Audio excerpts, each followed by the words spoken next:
Okay, so this is my next concept, still in the works. This is going to be coral, kind of going up like a hillside. There's going to be some fish and stuff and more coral down here. Hawksbill chasing jellyfish, and I'm not sure what else is going to happen, but this is just the initial concept. I may put an eel, I like the eels, right in here, maybe in a cave pointing out, or just his head or her head or whatever. Anyway, so just wanted to give you a little heads up. Well, started a new one. There's the jellyfish and the turtle like in pursuit. There's the blend into the coral coming down. And as I was thinking and sleeping, another possibility came in. And that is doing an eel living in a cave, and it's right above in another tiny hole that's almost impossible for the eel to grab, because an octopus makes a great meal for them.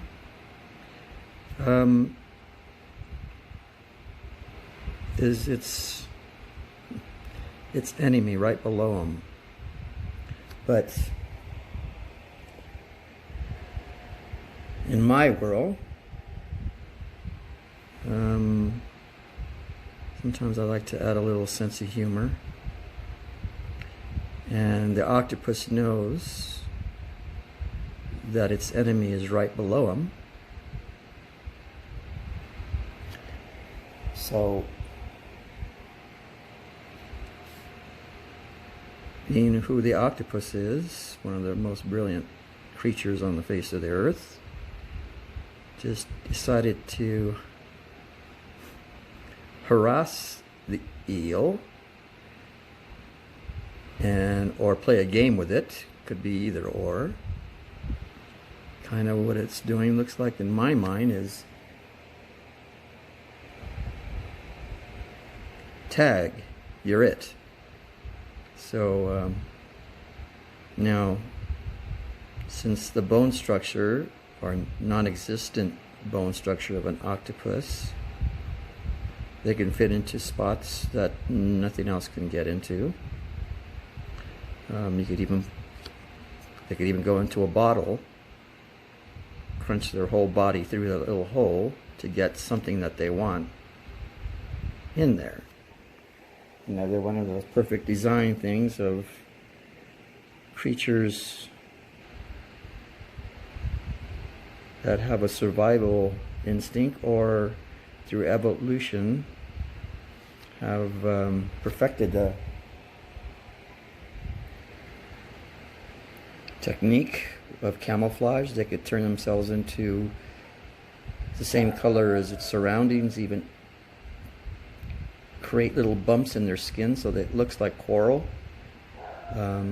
or use its legs for walking, or the creature is just almost maybe not from this planet. It's just phenomenal species. The more you learn about octopi, I guess, the more you are in awe of its survival and its abilities. Anyway, so okay, I don't know how this is going to translate, but this is kind of a vertical piece. Kind of went into this. I'm coming close, putting layers on this, making it more three-dimensional. Of course, this is just kind of a little joke, you know, tag you're it. So, working on the hawksbill turtle and some jellyfish. Now, I'm going to probably do a demonstration on this one. Now, I'm just going to explain how I did the hawksbill. I'm just using the background colors and then pulling out the color goes to white, and then going back into the detail. Not sure what's going to happen with the coral down here, but they will be brighter on this side. So that's the plan. Okay, so I'm going to come into this and pull out some color. And I'll probably do it in some sections. Not a wet brush. Just damp.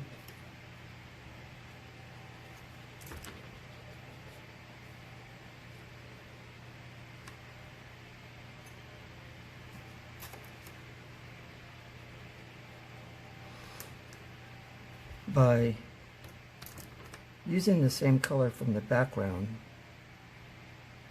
it makes it more of a blend into the background. So in other words, it becomes part of the picture and it doesn't look like it's pasted on. Some people, you know, they outline it or they put a frisket on it, kind of a clear plastic. And that works for some things, but if you want it to become part of your painting, it's best to use the color behind and pull color out so you get the same tones of the background into your image. Well, anyway, that's the style I use. When I used to use frisket, it would look too much like I used a sticker, and just didn't look right.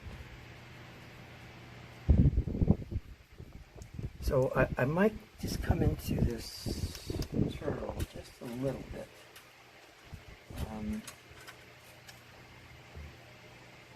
With a darker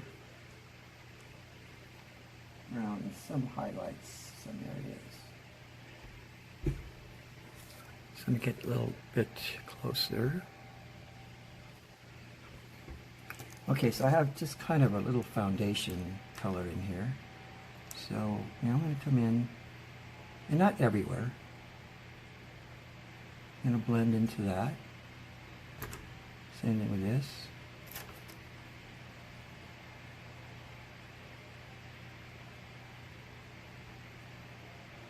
Now some of this may make sense when I look at it several times. Some of it I might have to fade out.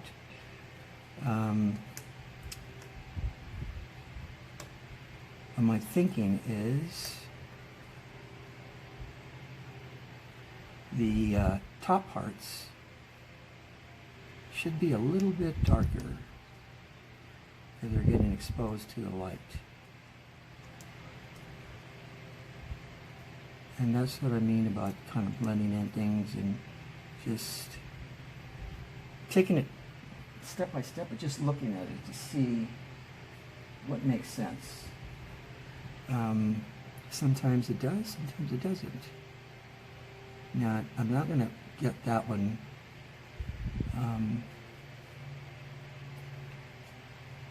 So I may come into this,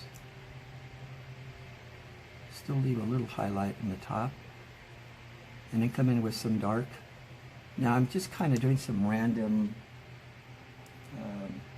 that technique, doodle art. For me, that makes more sense, and it keeps it flowing and natural, but also there is kind of an abstract feel to it, but nature is abstract when you look at it. And this is just my technique. I'm not saying everybody should do this. This is the one that works for me.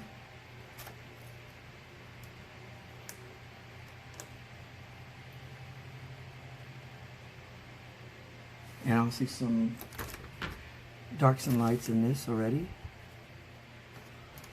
And that fast movement, the random patterns, are what makes things look a little bit more natural. I know it sounds weird, but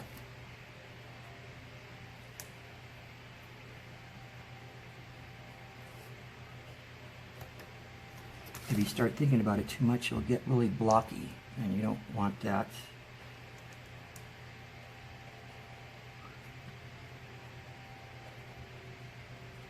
Okay, so I'm kind of liking this. Let's see.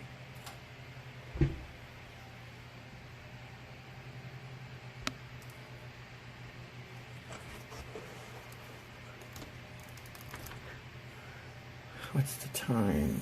Okay, so I still have time. Now, I'm just going to show how I did the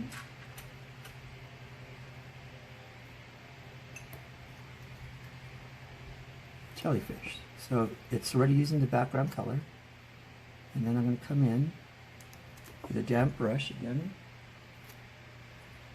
and just start pulling out the colors. So it still remains with that bluish tone on there, but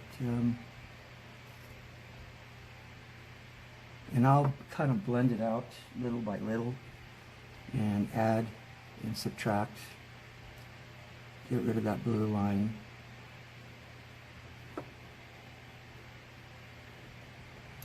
Again, this is just my technique. Putting in color, taking color out. Going back in, putting in color, taking some out. Now, I'm not going to do the whole thing, but this is just for the demonstration purposes. Now, I know that the bottom is a little bit lighter, so I will go back in there and pull out color more. You can see it getting lighter.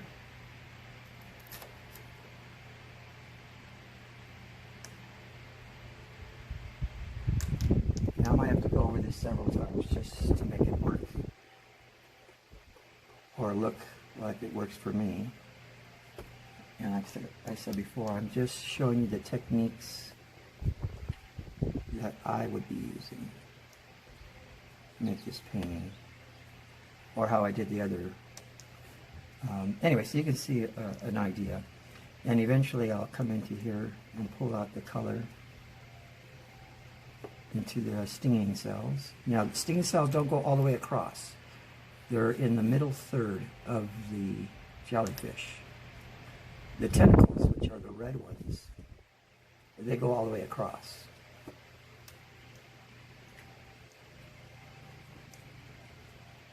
That was kind of a hard thing for me to explain to my students. It just didn't make sense to them. They just figured stinging cells should be everywhere, so nothing made sense to them, but it's not anatomically correct.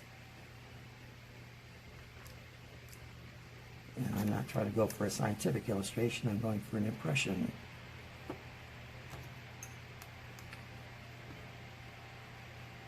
So even though I was a scientific illustrator, I still have some of that background. It's just, I may do a really scientific looking structure on one of the pieces in here, but for the most part, I'm just painting for what I like. So I'm just pulling out the color, and then I'll go in with some white.